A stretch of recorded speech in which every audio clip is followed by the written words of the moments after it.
Hello, week to warriors. So you may or may not know this, but I peed blood before. I have peed blood. So if you're there right now, you're peeing blood, don't worry. I'm talking like little blood clots in your urine. You're gonna have like kidney pain. Your kidneys are gonna feel like they're kind of like swollen, and they're gonna like hurt. They're gonna be like hurting kidneys, little clots of blood in your urine. Um, you might have night sweats, be waking up at night sweats, frequent urination, frequently painfully urinating small amounts all the time, um, but never really getting relief from swollen kidneys and just having those symptoms. I've had those symptoms before. So if you're having those symptoms right now, don't worry. Um, this is how you can fix it. So kidney problems come about from stress on the kidneys, basically. And our kidneys regulate electrolytes and they regulate our fluid levels in our blood, like electrolyte levels in our blood, various things in our blood. They kind of, people will say that your kidneys are like a filter, and they are and they aren't, but they're like the regulators of what's in our blood. Our liver is the other regulator of what's in our blood, and it does that by producing enzymes that take things in and out of our blood and producing compounds that take things in and out of the blood. The kidneys more directly filter compounds directly in and out of the blood. And then they'll remove them into the urine, and you get rid of them through the urine.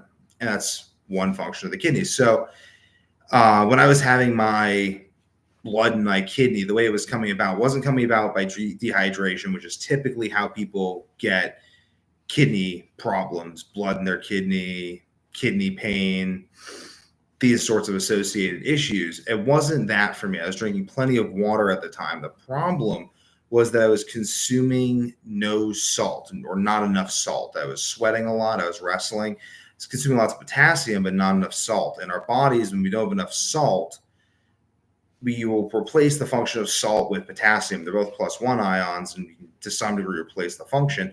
But this causes stress. For one, the symptom of that stress is we can no longer really synthesize testosterone. We instead synthesize a stress hormone called aldosterone that causes our kidneys to swell up, retaining potassium, trying to keep our blood concentration of sodium normal. Our veins shrink up, we'll get cold more easily, we have less blood flow, we get cramps for supplemented potassium. We can even have numbness in parts of our body because the excess potassium is causing numbness for neuron reasons. But basically, I was drinking plenty of water, but I was having this electrolyte imbalance, and this built up over a while. And this electrolyte imbalance that was exacerbated by the low carb diet I was on at the time, but I've seen people develop this even without low carb diets.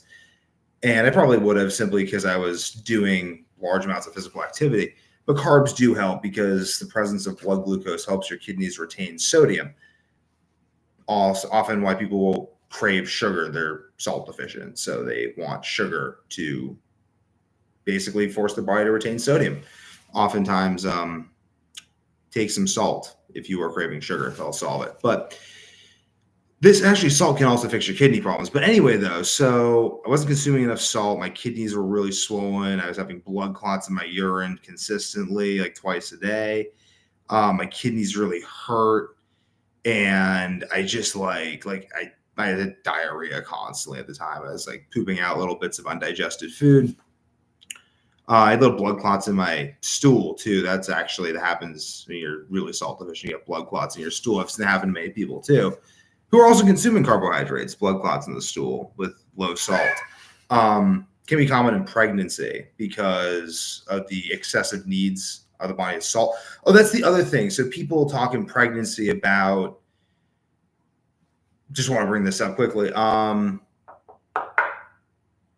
You have to get tested for it or whatever. Preeclampsia. They're like, oh, women get preeclampsia in pregnancy. We don't know what it is. Preeclampsia is salt deficiency. I'll go over that in other videos. It's salt deficiency. All the symptoms of salt deficiency, or almost all, pretty much all. Anyway, though, so I've seen salt cure preeclampsia. But anyway, though, so that was what's causing my blood in my stool. My dad, or blood in my urine. My dad recently is having blood in his urine, and that was from him basically consuming not enough water. He drank coffee, some various medications for his heart and other things, and those things like medications like alcohol will cause stress on your kidneys. Caffeine will cause stress on your kidneys. Various medications will cause stress on your kidneys. Consuming certain foods will cause stress on your kidneys, like foods that are high in oxalates. Leafy greens are very high in oxalates. Cranberry juice is very high in oxalates, which is interesting that they recommend that for kidney problems. What I find best for kidney problems and what I recommended my father do, so in his instance, I recommend he consume far more water and add little bits of salt with baking soda to the water to help his kidneys flush the compounds they're building up. Because you can develop kidney problems when you basically can't get rid of, like, let's say you're built, like, your body will filter out chloride from your blood. It will filter out sodium from your blood if you have too much sodium. It'll filter out calcium from your blood if you have too much calcium. It'll filter out zinc from your blood if you have too much zinc. All these things will get filtered out of your blood by your kidneys. And if you have no way of, so he's taking a lot of vitamin supplements too. If you have no way of getting rid of the excess of these supplements from your kidneys by taking something like baking soda, which allows us to basically render those things water soluble and get them out of our kidneys. Baking soda is very good to add to water. We consume lots of water, add a little baking soda to the water, salt, electrolytes, all these things. And adding all these things to the water, drinking a lot more water, his blood clots went away almost instantly upon drinking more water. Mine went away upon adding salt and baking soda to my water. And that's basically it. I mean, look at the medications you're taking, look at, this is like the beginning. I mean, I'm not gonna say this is it because like problems can extend beyond, but this is 99.9% of problems.